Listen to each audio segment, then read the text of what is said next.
You're listening to a Time Machine podcast.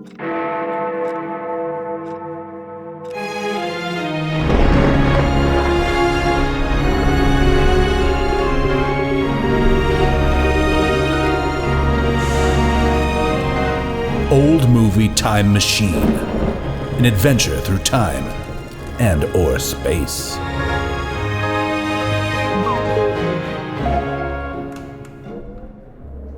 Hello everybody and welcome back to Old Movie Time Machine. This is the show in which we use color films, motion picture films, you guys. Not just regular film, but film that goes real fast and it looks like it gives the illusion of movement. Made in the old US of A, of course, between the years of 1945 and 1965.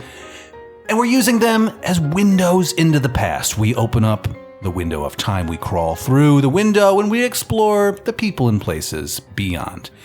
And while we're on our adventure, we're going to be asking some critical questions, such as these people that we are exploring. Who are they? Who are these people? What are their habits? How are they treating each other? What decisions are they making and why? And, inarguably the most important part, what are they wearing and what do their living rooms look like?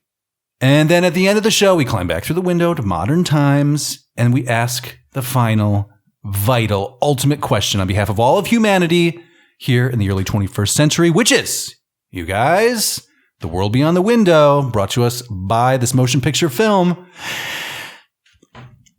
You want to keep it? You want to keep looking at this? Keep it on the shelf, take it off, put it in the player, hit play. I don't know. You could stream it if you wanted to. We're going to keep streaming this? That's a question we haven't asked yet, because that's the future, you guys. That's the present and the past, actually. It's all things streaming. Or do we just cast it aside? Just let it rot in the dustbin of time? We will find out. I'm your host, by the way, through time and or space, Justin Zeppa, joined as ever by my incredible, infallible panel of international experts at being human in the early 21st century and being feline in the early 21st century. And also the smartest people and animals that I know. Starting at my right, we're at her place again. Welcoming back the world into your house, Katherine Sherlock and Catherine's Cat Corner. Welcome, Katherine. Hello. So nice to have you. Nice to be here in my own home. Yes, again. Thank you for letting yourself in. Thanks for letting us in. That's the only way this happens.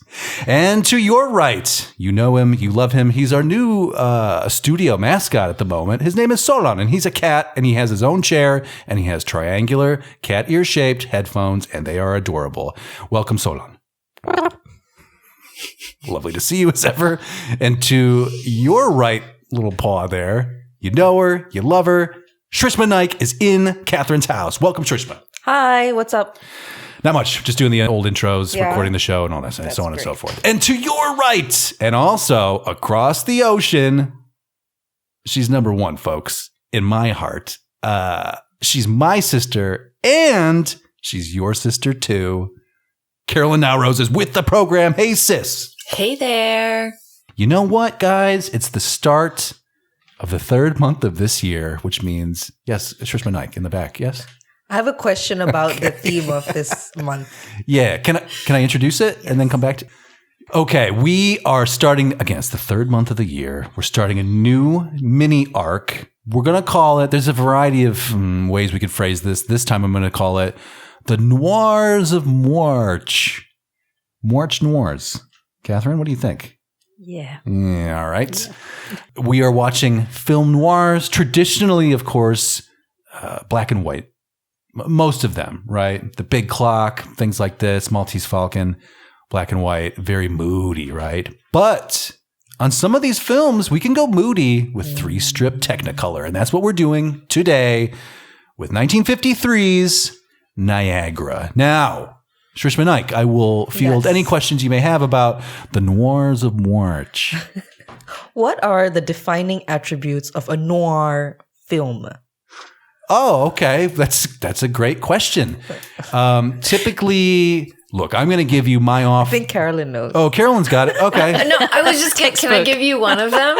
I was going to go off the dome, but Carolyn's got it. Of course she does. Yeah. What do you got, sis? Explain it to her. Well, you have to have some shady lighting. Like the lighting has to be like stark, and someone has to be peering through some blinds at some point.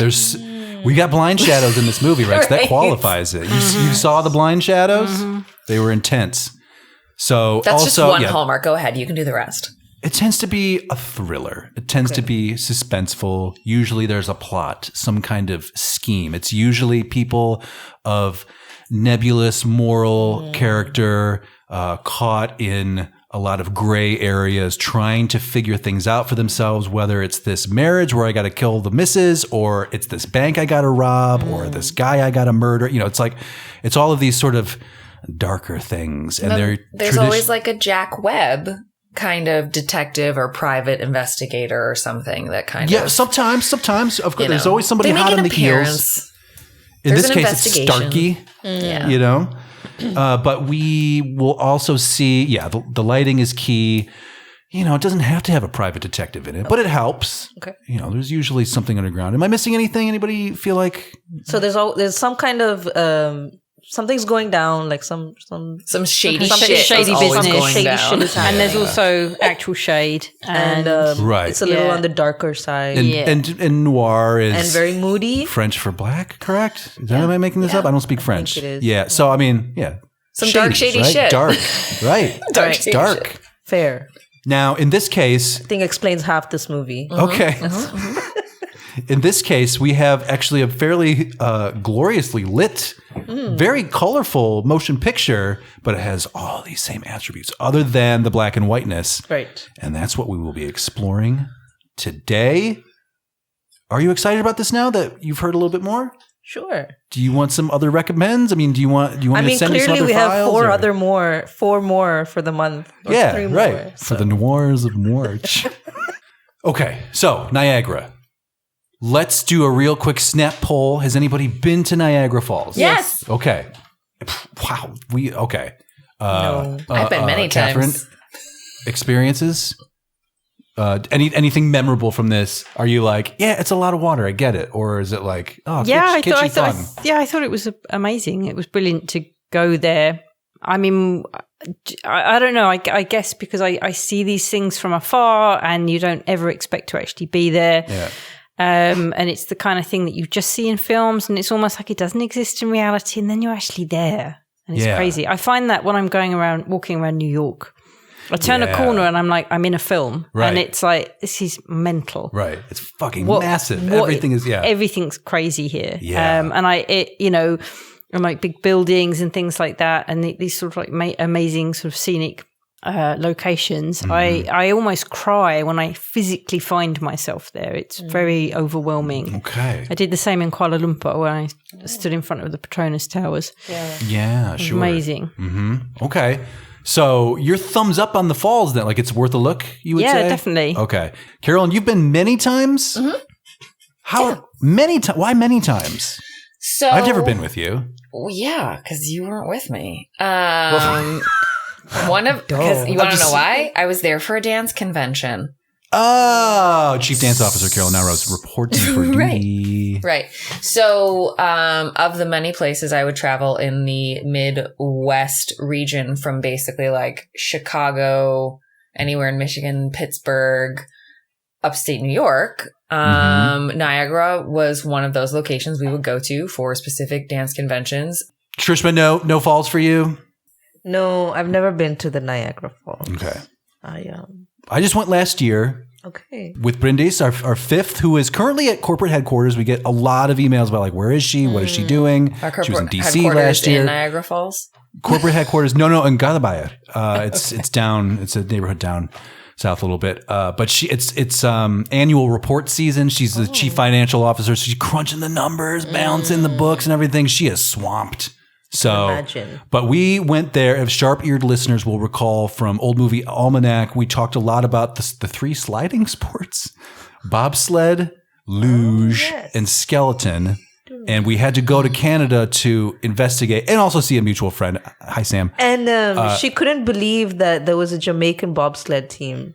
And she'd never watched Cool Running. She'd never seen Cool Running. And I think we need to fix that. That's a We were commentary just track, right? watching it film. at my house like 2 nights ago. The kids put it on and they're like watching Cool Runnings in the other room. And I'm like, people, what you can't believe.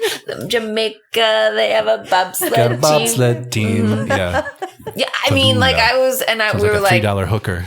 we often also refer to and you're a badass mother who won't take no crap off of nobody. Yeah, that's right. That's right. So we open on shots of the mighty falls. We're right into the Niagara, you guys. It's in the title. It's the first shot. And we get a lot of beautiful on-location photography of this landmark, this natural landmark.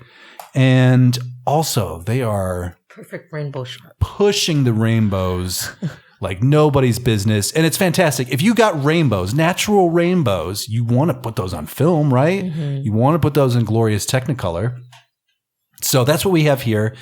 So we see a man who turns out to be George Loomis kind of wandering around at the bottom of the falls in a place that I suspect maybe you're not supposed to be there. And he's sort of musing to himself, thinking to himself about, the waterfall and what it symbolizes and things of this nature. And we're getting a lot of rainbow shots, and he just kind of like wanders around and then walks back up. And again, we see another rainbow here as he walks along this very sidewalk I recognize. Like, we walked right here, you guys. And this is all built up now over here, of course.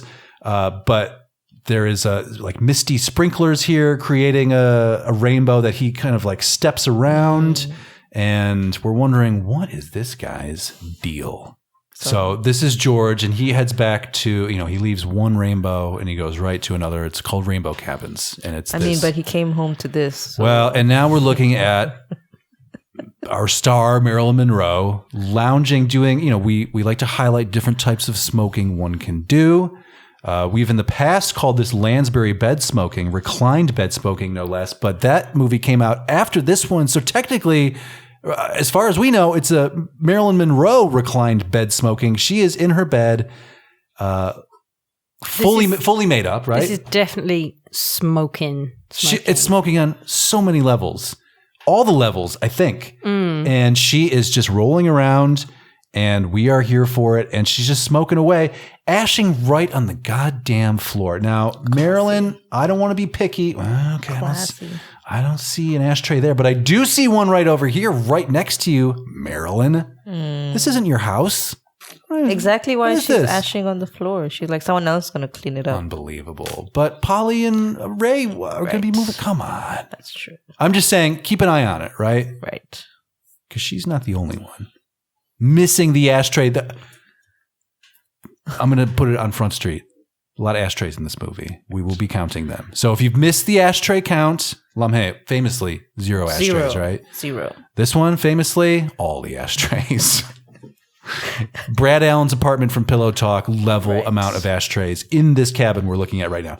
But this is Marilyn. She's playing a character named Rose Loomis, and she is smoking to beat the band, and she is lost in some kind of reverie, just thinking about things. And as she's thinking about things, we find out husband George arrives from his little detour at the bottom of the falls, and she hears this happening and rolls right over and starts playing Sleepy Time. As he comes in, and he's like, Rose, are you sleeping? Are you awake? What's up? And she just fake sleeps right through it. But I did want to take a look at, when I talk about mid-century vacation, this is a place that I'm thinking of. And this is specifically an up-northish type of place. Now, Carolyn, I think it's a great point that you raise. We need to talk about the concept of up north. Catherine, what is your understanding of up north in the United States? Alaska. Okay, interesting. Shrishma? Up north, like New York, New Jersey. Interesting. Okay. But also Minnesota. Warmer. Yes. The famous tri-state area of New York, New Jersey, and Minnesota. You got it. No. It's not just a direction, you guys. Oh, yeah. It's a state of mind. Right. All right. So, like Texas is a state of mind. Is it? Okay. Is that you guys do that down there too? So if you were in... What kind of stove mine? Wow. Dare I ask? Yeah, right. Depends on if you're in Austin or not, I guess. I'm assuming it involves beer. I mean, just being those from Texas will tell you they're their own kind of people. Mm-hmm. You won't find anyone else like a Texan. That's what they say. That's what we're saying. That's what we're saying. So up north, let's talk about up northness. Now, I'm thinking, Carolyn, correct me if I'm wrong. If you have a different impression, you let me know. You guys know what the United States looks like, right? Like the continental US. Let's divide it in the middle. If you go into the northeastern quadrant and live in any of those states, so I'm talking Minnesota, Wisconsin, Michigan, the big three, they are almost identical. This could go into also the wilds of Pennsylvania, New York State, and New England. You get up to Vermont, Maine, or whatever. If you live in any of those states, towards the bottom of that state, there is always a place up north. I know, quite literally, but there tends to be like a place, like vacation land is up north for some reason. Maybe it's the lakes, it's the trees, the untapped resources. It's leaving the heat during the summer and going somewhere cooler. Get out of the city heat. We saw this in 70 Rich. People flee for up north. And so the up north that Carolyn and I grew up with is Michigan up north. This cabin we're looking at would fit right in, even though this is Canada and New York. Wait, is Niagara New York? It's both. Pennsylvania. No. Is New York? Yeah, it's New York State. Okay, yeah, okay. It Sorry, is. Yeah. Anyway, George and Rose. She's fake sleeping when he comes in. There's some kind of issue between these two. Can I just also point out the lipstick? Right. Now, if I did that, there would just be lipstick all over the place. I would look like I was in a Cure video or something. Yes. As far as like just rolling around in bed, that kind of thing? Yeah. I mean, it was just like, how does it stay so perfect? That's not feasible. And it would end up, There's no universe where that's feasible. I don't know if you guys have this, but like sometimes I'll sleep really hard into the pillow where it's just like I'm pressing my face into the pillow. And she has, a sort of off-white linen set here. I just feel like it would be covered in. Yeah, it just would. Just be all over the goddamn place. So you don't think these lips are natural? I'm kidding, of course. Again, there's that ashtray. Marilyn, you could have easily just switch hands, man. And just, ashes all over the carpet for the Cutler family. Maybe she was making a point. Started. Yeah, that's right. There is, in fact, a song called Don't Smoke in Bed. And it rings true. Anyway. Oh, yeah. And then plus, here are our blinds signaling that this is film noir. So we'll be seeing more of Lots of shade that. in this room also. Yes. Shadow. Yes. It's kind of mysterious. Not a lot of music at this point either. It's a very quiet film. They saved it for later. Yeah, they did. So then we meet the other couple, the Cutlers, Mr. and Mrs. Ray Cutler. And it took me quite some time to figure, because that's how he introduces them to the border guard. And it took me a minute or maybe 20 to figure out that, Polly, her name is Polly when she finally introduces herself. It's like, you are not just Mrs. Ray Cutler. Good for you. You have your own first name. Anyway, they arrive at the border, and through their traditional border interrogation, we learn that they are honeymooners. He is from Toledo, Ohio, and I got to tell you guys, he is the most Toledo, Ohioan I have ever seen. I mean, his wide-eyed enthusiasm for all things that are not Ohio is breathtaking. What did you think of Ray Cutler? Honestly, I kept getting the two men confused as usual. Okay. I don't know. Like, I know their faces were quite different. Yeah. But I don't know. I just kept getting confused who was. Okay. But he was okay. And again, once I figured it out. Especially when you bring in the third party Inspector Starkey or Detective Starkey or whatever his name is, and yet another gray man in a gray suit. It does start to catch up a little bit. Ray Cutler was like, he's like the blonde one. Okay, I get it. He's a little more. He smiles more. He says things better. Very annoying. You found him annoying. Very, very annoying, especially when he was trying to shut his wife up and not listening to her. He goes off the rails, yes. And he's literally force-fed her water at one point. I don't know how she didn't just slap that out of his hand and knee him in the nuts. Well, she's his wife, so that doesn't... And also, didn't you also find like his like suits, the way they were cut, they had such enormous shoulder pads. They were massive. Yes. It made his head look like a pin. Oh, see, I thought he had a big head. Yeah. But the jacket is huge. He's swimming in that jacket. It's much more, I associate that with mid to late 40s than 53. But, it's a spectrum, you guys. So maybe it was his dad's jacket he borrowed for his honeymoon. But they are here. They're excited to hang out at Niagara Falls. And they roll up to the Rainbow Cabins as well. Rainbows, you guys. I think, obviously, well... The rainbow connotation is very different in the 1950s, I guess. If you had a rainbow cabin now. Yeah, yep. Yes, it would mean something very different. Carolyn, did you have something? Yeah, I was just going to say, I mean, I think I'm guessing this film is capturing the fact that at some point in the history of the United States that Niagara Falls is like a big honeymoon destination.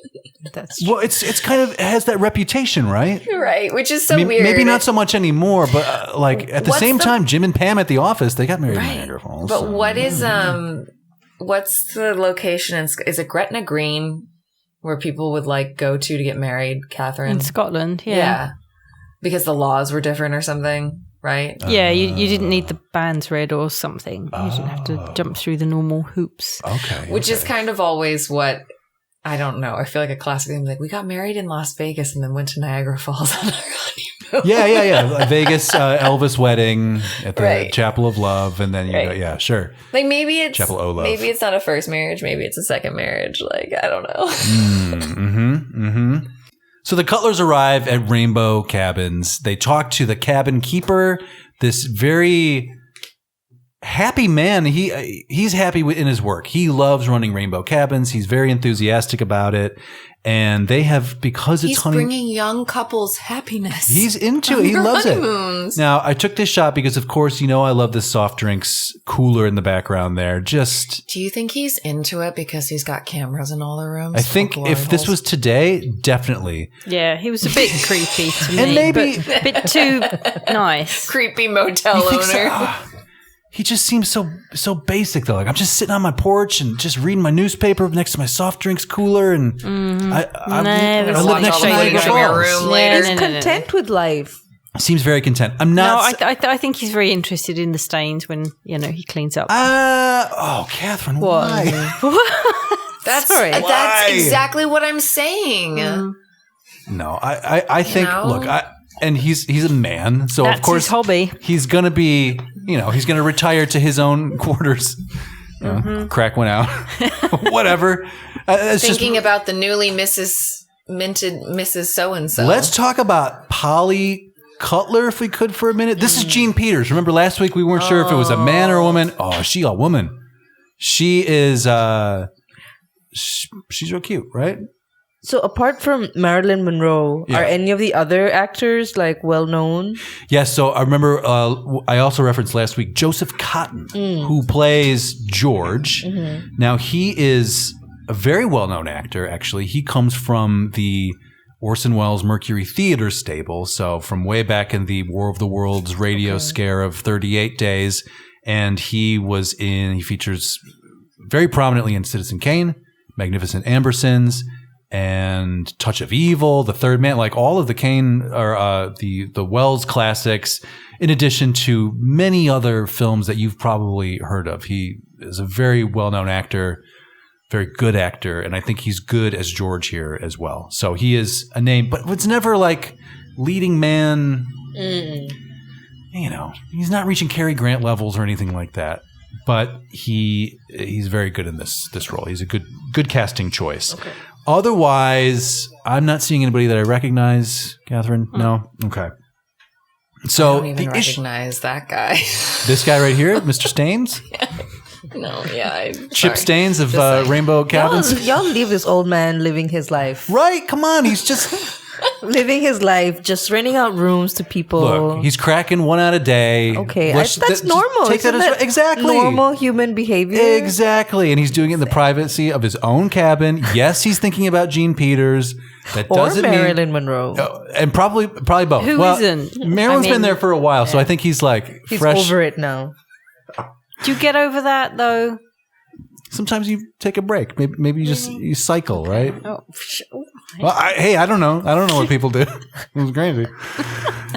Catherine, you took us to this place. I mean, I do not think he's a stain sniffer. I want to be on record saying that. It's all right. I didn't say sniffer. I apologize. just said I think he has an interest. He's interested. Oh, okay. Maybe he's a collector. I personally think he's like taking scrapbook. Kodak films from corners of these rooms and watching them yeah, later. he's playing sweet, but no. You guys feel like if blacklight technology existed in this day and age, Jesus, He would I not- would He'd be not all want to be over it. staying. he that- would in hold that stock. place. He would be invested in it. And he'd be using it, and he would be gravitating towards the many things he finds.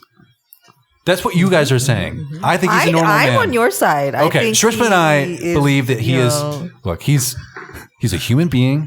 He is a sexual being. Respect it. Okay. No problem with that. Like I'm just Not a stain saying, sniffer. I mean, he has to sort those rooms out, right? And there was a point when he moved all of their belongings. He handled their belongings. Catherine, that's a great moved point. it from one place to another I'm so glad you brought it up. without being asked. He And I felt that was very invasive. He was literally going through their drawers.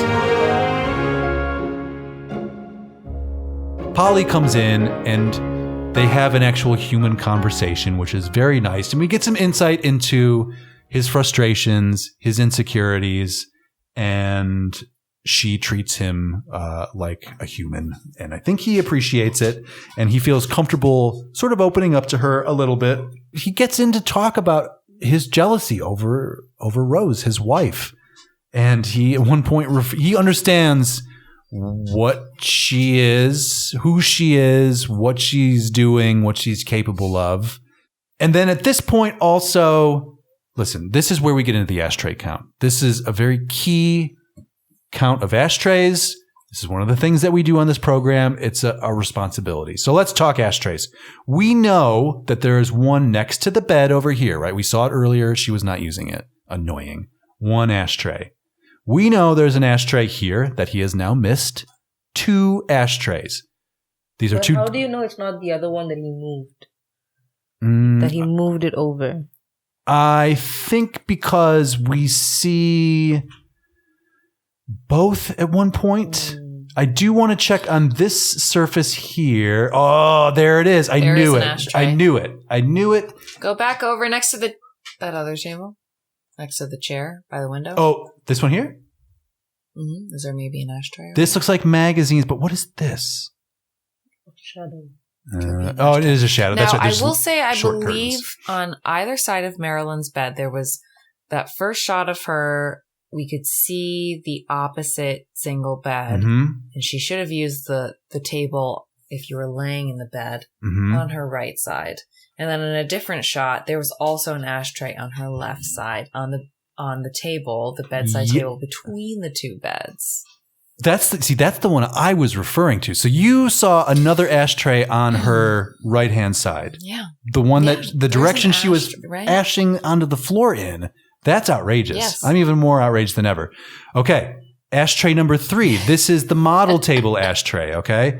Now, I know you're going to ask the question, like, how do we know this is not a floating ashtray from elsewhere? Well, we know that because there's another one over here. This is the one that he missed earlier. Now, I took this shot because it was the clearest shot of, I watched this flat surface very carefully. I watched this like 5 times to get the right frame to see that this is the ashtray. Little did I know, I had a perfect view of it in a previous slide. But at this point, we are up to 1, 2, 3, 4 ashtrays in this room. 4 ashtrays. So, yeah, okay, bedside, model table, door side table.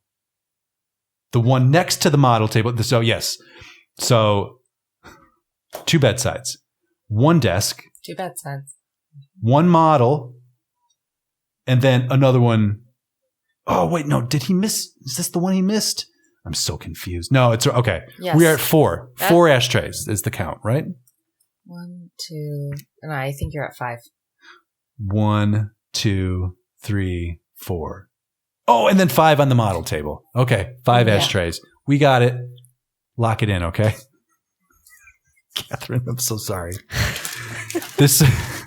This was a bit. I just mystery uncovered. I just have a little list of I saw the ashtrays. I saw you going through it. Yeah. And I had to make sure that you checked each one off. Okay. I'm sorry I screwed you up. So, no, it's okay. It's okay. This is important. This is what people listen to the fucking program for, is to count ashtrays, right? How many are there? 5. 5 is the answer currently. 6 if you want to count the floor. I hope one day I'm on an episode of Who Wants to Be a Billionaire, and like the question is, how many ashtrays? We're in cabin B. Right. In 1953's Niagara. I'm like, I'm a billionaire, bitch. 5. You know what the question's going to be? How many ashtrays are included in old movie time machines? Boom room. Well, that's true. I mean, we do need the full count at some point. Hall of ashtrays. Somebody do that. Some listeners, sharp-eared listener, you do that. Listen to all the back catalog and count. Do a full aggregate of how many ashtrays we've experienced. Hey, everybody. Jay-Z here, bursting in, interrupting probably myself. I do an awful lot of talking on these episodes. Folks, I talked about it last week. I'll talk about it again this week. Don't try to stop me. But please, we would love for you to take your little fingers, your delicate little fingers, and to push that 5-star rating wherever you're listening to this right now. Please, just give us a rating. I'm not even going to ask you for the review, just the rating. 5 stars, baby. We can do it. We would love to have your 5-star review. If you do, of course, you know you're going to enter our 5-star Hall of Fame, which is a thing I just came up with right now. We'll figure out what that means. And also, I'm going to thank you. Here's a little sneak preview. Here's how this is going to go. Hey, you, 5-star reviewer. Shh. Thank you. And now back to the show. Okay, so during this semi-sexy photo shoot that we have with Gene Peters here, Marilyn shows up, and she is in a panic because she can't find George. So they call the police, and this is where we are introduced to, I guess we'll call him, I forget if he's a detective, Inspector Starkey we'll call him. And we get a look at his desk. He certainly has glassware on there that would be suitable for smoking into. I'm not sure what this is. It's inkwells, I think. You think so? Yeah. Okay, interesting. We do have an ashtray here. He's a man who likes to rotate his briar, so he's got a little pipe stand there for whichever one suits his mood for the day. And he has a fascinating voice. I don't know if you guys noticed this, but didn't become clear to me until the very end when he does much more talking. And they're pursuing the boat and all this, but he has the weirdest, I can't even replicate the way he talks, but it's one of these bizarre, presumably lost dialects used in the U.S. at this point in history, but it is so strange. He doesn't say Morris when he's talking to the river patrolman. He says, Murris, Mr. Murris, but it's Morris. So that's the kind of weirdness we're dealing with, people, if you want the short version. So he gets called over to the English China store, and he meets up with Rose and the Cutlers, and they explain the deal, and then they go through this whole routine of, you saw the mudroom before, the cave mudroom where you change your clothes and you leave your shoes behind. Well, we have found your husband's shoes left behind here, but we can't find your husband. He is gone. Sorry about that. But we've got a dragnet out, and also we found this body. Let's go to this weird old morgue. The local morgue is just the most haunted of houses. It really is creepy. It's so bizarre. It looks like the first floor there is sort of boarded up. It does look rather derelict, kind of like borderline condemned. I guess that's maybe just how buildings look back then. This is a weird place to put your dead bodies. I mean, it's got gables and everything. Like, why? Yeah, I mean, it's kind of weird, but maybe fitting. You ever watch 6 Feet Under? It has 6 Feet Under house vibes. Yes, it does. It does. Yeah. But That's very true. creepier somehow. Anyway, they go and they're going to show Rose the body they found, and they uncover the face. And we don't get to see it, but she sees it, and she passes out and needs to be hospitalized.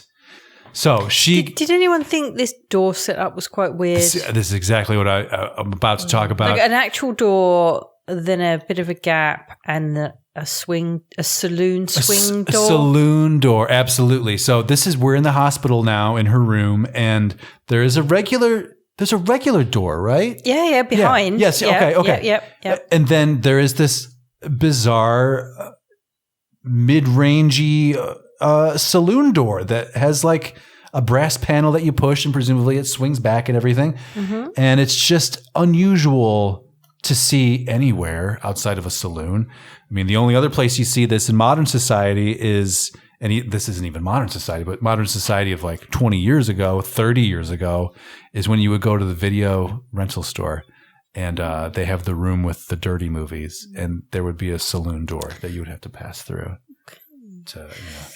Yeah, my only thought was like, I don't know why it wouldn't go all the way down to the top. Yeah, I'm not sure because the louvres there are like potentially for observation, because she's like obviously a bit mental. Well, I guess hot germs rise, maybe, so they weren't so worried about this gap. I don't know. It doesn't make sense. If Very anybody can let us strange. know, partyline at Very oldmovietimemachine.com. There must have been some logic. There had to have been. But it's the same thing as that machine that we've already called out with the numbers that's in the hallway of hospitals. Like, what's going on there? Anyway, it's a very dirty hospital with saloon doors, and she is out there. She is just in a state of she's how would you describe it? She's just Hysteria. Shocked into hysteria. Yeah. And so they are doing what all good hospitals will do, and just keeping her sedated, just feeding her a bunch of drugs. Yeah. Meanwhile, great news for the Cutlers, but Cabin B is open at this point. The old tenants have moved out. Mr. Soft Drinks has, without anybody's... One of them's dead, and in theory, and one of them's mental. Lost them in the hospital. And Mr. Soft Drinks has, without asking, touched all of their garments and probably, let's assume, sniffed them and moved them into this cabin B. As she enters the cabin... She's sleeping. She comes in, and I think she's quite horrified about being in here. Yes. The expression on her face sort of says it all. And I think she's also doubly horrified that this creepy man has touched all of their things. Yes. And kind of laid them all out on one of the beds. And so she just kind of like, she lays down on the other bed. Oh, I thought you were talking about George, but you're talking about Mr. Soft Drinks. Yeah. Okay. Mm-hmm. It can't not be creepy, unfortunately. That doesn't take away from him being a sexual being. Or does it? Does it add or subtract? Let us know. Partyline at oldmovietimemachine.com. Don't want to think about it. Okay. So, the other big news, guys, the Ketterings are back. The Ketterings are in town, and they are so excited. This is where we find out about the stuffing the turkey with shredded wheat and all that shit. Anyway, yes, she's horrified about being here, but does manage to tuck in, and outside in the yard, we see a figure kind of creeping in the bushes. We see the shoes. Yes, and we see the shoes of her lover. The telltale white top shoes. But it's not who you guys think it is. It's not Patrick. It's not some dude. It's George. And he creeps his way in wearing those shoes, and he creeps his way into the cabin and is surprised. I think everybody involved is surprised to find the other person in that space. But Polly wakes up and is like, what the fuck is going on here? She screams. And he is rather startled as well. And the reason he was there was to tie up loose ends, so to speak. So we later learn, like, he's going to kill his wife, basically, because she tried to kill him. It's a pretty simple one-to-one thing that we have working here. Polly is just done with this. We are too deep into my honeymoon and your murders for my liking, is what she is telling Inspector Starkey. Of course, Ray comes in and was like, well, honey, I love you. I respect you. I have recently married you. You are the best of the two of us. But you know what? I think it was probably just a nightmare. I think you're just making things up. You're stressed out, honey. Even though this you is are. when he force feeds her a glass of water. Yes, get your shit together, woman. Because he's just an asshole, right? It's just terrible behavior. This is traditional. This is of the times, we will say. But you know what? I'm sure this is happening also today. Now that the Ketterings are back, they're like, well, we want to go to the falls with you. So we go back to the goddamn falls. And we're going to the Cave of the Winds, right? And we see this is the rickety structure that was built in, depending on who you believe, 1885 or 1881. And it's, again, incredible sound design of just the waterfalls for the most part. And it's really impressive. And so they go into this special cave. Well, Mr. Kettering does. And Ray does as well. Mrs. Kettering decides to go get herself a drink and a smoke somewhere else. She's like, it's just too wet down here. Waterfall. And so Polly is left behind a little bit to just hang out outside of the cave. And as she does, who should emerge from the mists but George Loomis, the ghost of George Loomis in the flesh. And rain slicker. Wearing a slicker, of course. Always change your clothes into your slicker before you go down to the falls, guys. And so she makes to get away from him, thinking that he's crazy, which he has killed a man, of course, and then broken into her cabin. And in the process of trying to flee his clutches, she almost topples right over that banister. Like the banister collapses on this rickety bridge network here, and she almost falls to her doom. But he comes up and saves her. And she is almost grateful for it, but this doesn't change his creep factor for her. But he does explain to her when she's like, well, what the fuck? You're supposed to be dead. That he ended up getting the better in the conflict. And so Patrick is dead. And he would now like to remain dead now that the world thinks he's dead, because it will give him a fresh start. So he's got to go just murder the wife real quick, and then he can just pull himself a Donnie Draper and just start over again, you know? We then go back to the hospital because also at this time, we forgot a plot point. I'm loath to bring it up because this is running long, but let's just, when you hear the bells play the Kiss song in the tower, that means something. So Marilyn / Rose heard Kiss being played in the tower. And so she assumed that the murder went off without a hitch. And so now that she is reclining in her drugged out stupor in the hospital, which, by the way, hospital ashtray, and the plastic box purse as well, for all to see.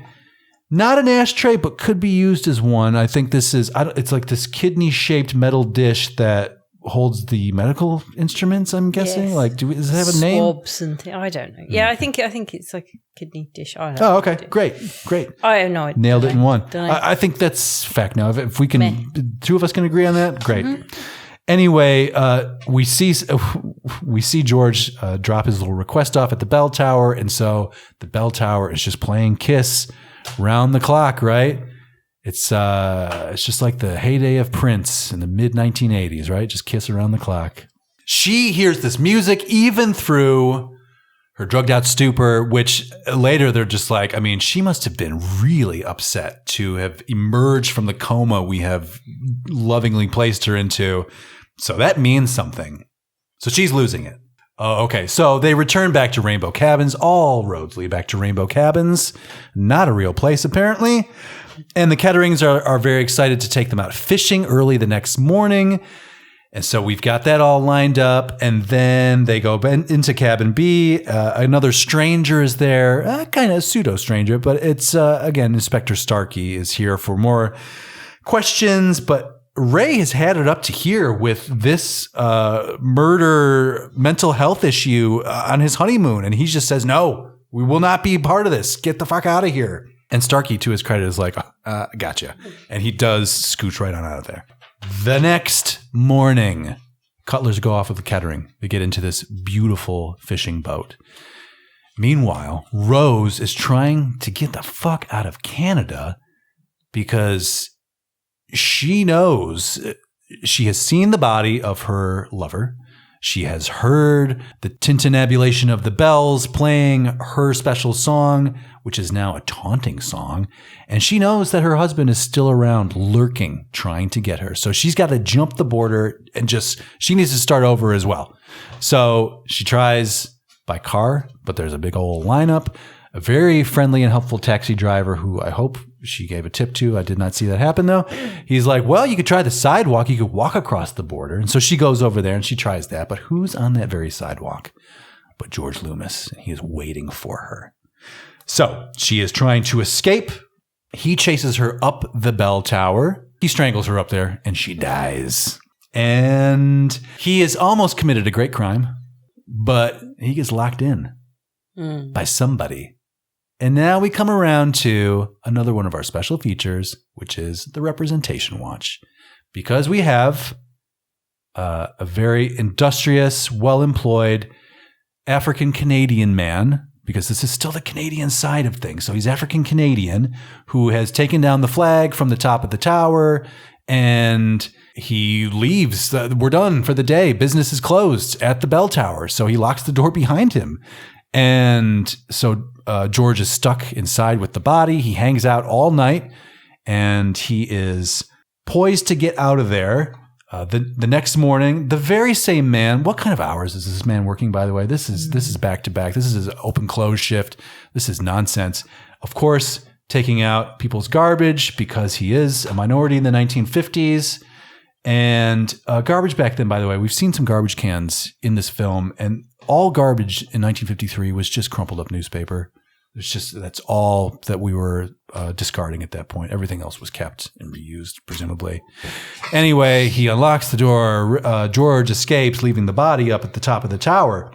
He is on the run now because he's got to get out of Dodge. He has lost, presumably 7 or 8 hours of good getaway time just hanging out with the body. So he's on the run, and he ends up encountering the fishing boat, the Kettering's fishing boat. The Ketterings have stopped with the Cutlers to go, get some snacks and some gas and some bait and some beer and all this stuff. And so they're away, and they've left the boat with a gentleman who had one job, which is, hey, just watch the boat. Make sure nobody steals it. Yeah, because he's facing the same problem. They've put a description out on him. Yes. Because they actually believe, I've forgotten her name. Rose. No. Polly. Yes. Yes.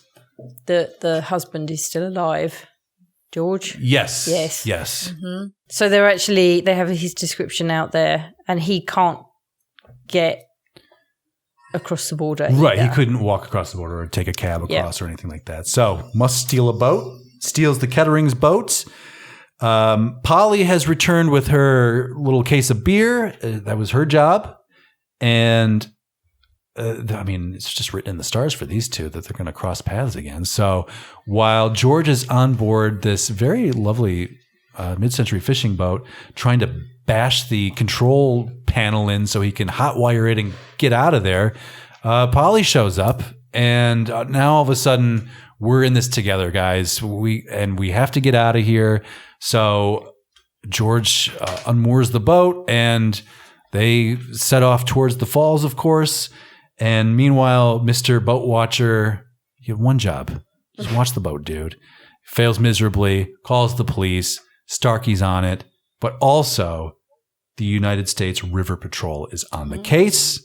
There's the boat floating off. It's a lovely little boat. And these are beautiful waters. And this would be a nice day trip if it weren't for all the murder, you guys.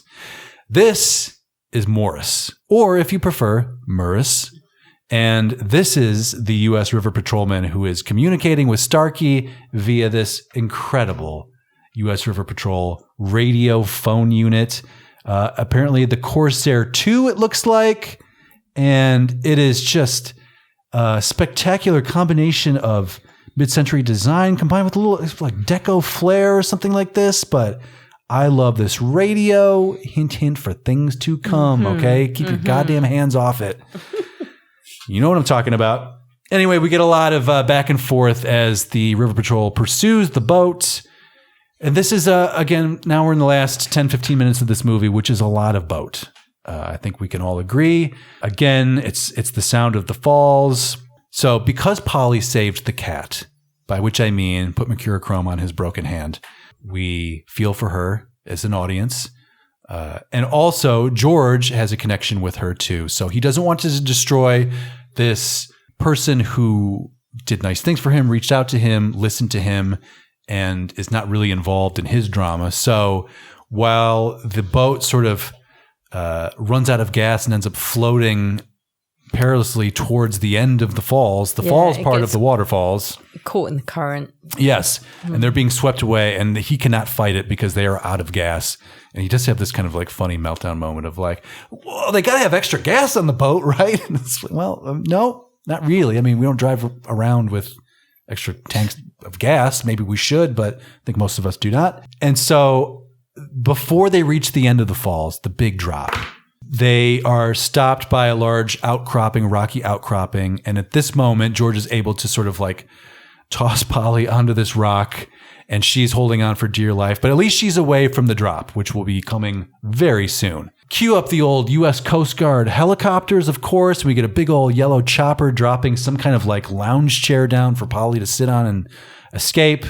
But poor George Loomis, though, he doesn't make it.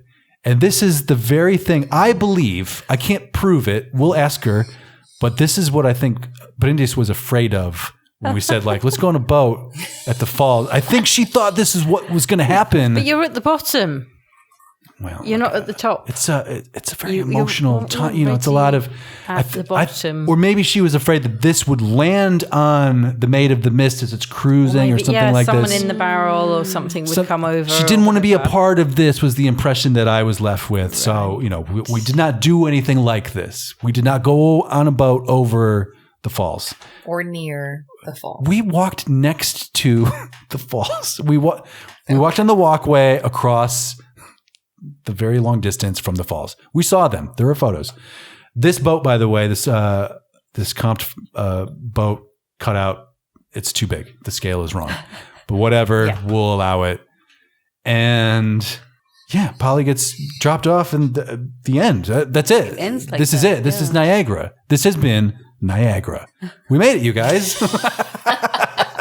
Kind of abrupt ending after all that boat talk. I get it, but that's it. That's all we need to know. The right people who need to die are dead, and up for debate, of course. But as far as the movie goes, this is the end. So there it is, Niagara. An exciting honeymoon. Done. Yeah, right. Unforgettable. Right? A murder mystery honeymoon. Yeah, wasn't there a crack right at the end where it was like, oh, well, you've probably had enough of the falls for now. Yes. But please don't stop that coming back to you. First, you're coming back here. You old dog, you. He knows. He knows. Yeah. So, all right, guys, we're at the end of our journey. Let's do the business. Katherine Sherlock, 1953's Niagara. Do we keep watching this thing? Yeah. I mean, it looks good, but I don't want to see it again. No. Okay. What's the turn-off? That doesn't mean to say that, like, other people shouldn't see it. On balance, maybe a yes. She's really thinking about this. Maybe a yes. Okay. Shrishma Naik, 1953's Marilyn Monroe's, Joseph Cotten's, Jean Peters, Niagara. Do we keep watching this? I'm consistently torn because they're not bad movies. Mm-hmm. I watched this one all the way through. Hey. Cool. So I think just for that, and I'm very pro Niagara Falls. Okay. So let's say we'll keep this one. Is it on your bucket list? You got to get there, right? It is. Especially now. Well, when we were growing up, it was like the one symbol of America. Like, there was a Statue of Liberty. There was Niagara Falls. Sure, so we had to visit those places. So, okay, we can keep this one. Oh, okay, great. Yeah. Well, all right. Awesome. It was not, ostentatious in any way. It was okay. Okay. It was entertaining. Okay. At some points. Okay, love to hear it. Carolyn Naoroz. What do you think? I'm going to keep it. You want to keep it? Okay. I'm going to keep it. Yeah, because, it was a pretty quick watch. I liked the look and the feel. I liked having Marilyn Monroe play the baddie. That was kind of good. Mm-hmm. Okay. It's a yes from you. Yeah, I'm keeping it. I'd watch it again. And it is also a yes for me. I had never seen this film before this week. I love it. This is great. Mid-century up north / mid-century vacation is really my jam, as evidenced by the near 3-hour long cut of Man's Favorite Sport. I mean, I like the aesthetic of being on vacation in the 1950s. Call me crazy. I don't know what the deal is. But I think this is a beautiful looking film. Yeah, it's a lot of Niagara Falls, but I enjoy at least the women and their performances. The guys are pretty loathsome and unlikable. It's a minus, but the ladies are great, and I like the murdery aspects. And this movie is 1 hour and 28 minutes long. Here's what I would like. Quick watch. I would like it to be 1 hour and 25 minutes long. I think if we tighten up the ending on the river, I feel is the loosest part. It's a lot of the nearest comparison I can think of is the Dr. No like parking lot walking. It's a lot of like from here to there stuff. We're just like, just cut that. I get it. He's on the boat. All right. Like, okay, they hotwired the boat. The boat moves now. Okay, they're out of gas. Like I don't need to see every step of the process. So that's my only ding for it. But by and large, I think it's great. I get it. I get its classic status, and I would very much recommend it. And so concludes Niagara. Well done, everybody. Good job. Nicely done. Let's talk about week 2 of the Noirs of Moirch. Is this working at all? Yeah. Okay. We'll make it work. I just want to, the more I say it, the more I like it. As it should be. Justin. Is that a shared sentiment? Yes. Could be. It's growing on us. So, well, I appreciate you saying that. I don't know if I believe you, but so this was 1953. I've said it a million times. Next week, 1954, the movie is called Your Mama's House. I'm just kidding. Black Widow. Black Widow. Ring a bell for anybody? No. Nope. What about this summary? A young writer insinuates herself into the life of a Broadway producer. Curious. Starring Ginger Rogers, Van Heflin, and Gene Tierney. Leave Her to Heaven's Gene Tierney. Yeah. Damn. Okay, so Leave Her to Heaven was 45. This is 9 years later. We get a 9 years older Gene Tierney. Looking forward to that. I'll give you the information on where you find that thing in a couple of seconds. But until then, Katherine Sherlock, thank you so much for inviting us into your house. That's perfectly and fine. showing up at your own house. Yes. Solon, you have gone to catnap land. It seems like just very reclined right now. It is Friday night. Yeah. I get it. Nice to see you as well. Thank you for your input. Shrishma Naik, thank you as ever for your input too. Welcome. And watching the whole movie. Look at Right? you. It's crazy. And Carolyn Naoroz, across the ocean. It's such a long way for you to travel, but you do it every week and we love you for it. Thank you so much. And I will now throw to myself in the future. Take it away, fella. Thank you, past self. Here I am in the future as promised. Yet again, talking to myself. Wow. What an episode. What a very thorough autopsy of the entire Niagara Falls region. Boy, we really got into the weeds on this one. Or shall I say the reeds on this one? Is that more water-based? It's got to be, right? Doesn't matter. If you do have an opinion one way or another, of course we want to hear from you. I mean, you can reach out to us at our socials, mostly the Instagram. That's the one that matters. And also, please email us, partyline@oldmovietimemachine.com if you have questions, comments, concerns, soup recipes. We'd love to hear whatever you got. Send it our way. Now, as promised, next week will be 1954's Black Widow. Now, lucky us, this is available in several locations. If you do look this up on some of these sites that will tell you where to find them, they will say that this movie came out in 1955. I had a brief panic attack when I saw that because I just made great hay about how we're going to do this in sequential order, year by year, all this shit. So don't believe it. I did double check. Black Widow came out in fucking October of 1954, so eat shit, other website. Anyway, if you want to watch this movie, you can find it at the following locations. Pencils ready. Here we go. Apple TV, Google Play, YouTube, Vudu, Microsoft. I guess that's the Microsoft store, not just Microsoft, the company. Don't call them asking for Black Widow. Redbox, DirecTV, and also, last but certainly not least, Amazon. So go check it out, Black Widow. The Noirs of Moirch continue, and we are all looking forward to it. So we'll see you back here next Wednesday for Black Widow. And until next time, please don't forget that this has been Old Movie Time Machine.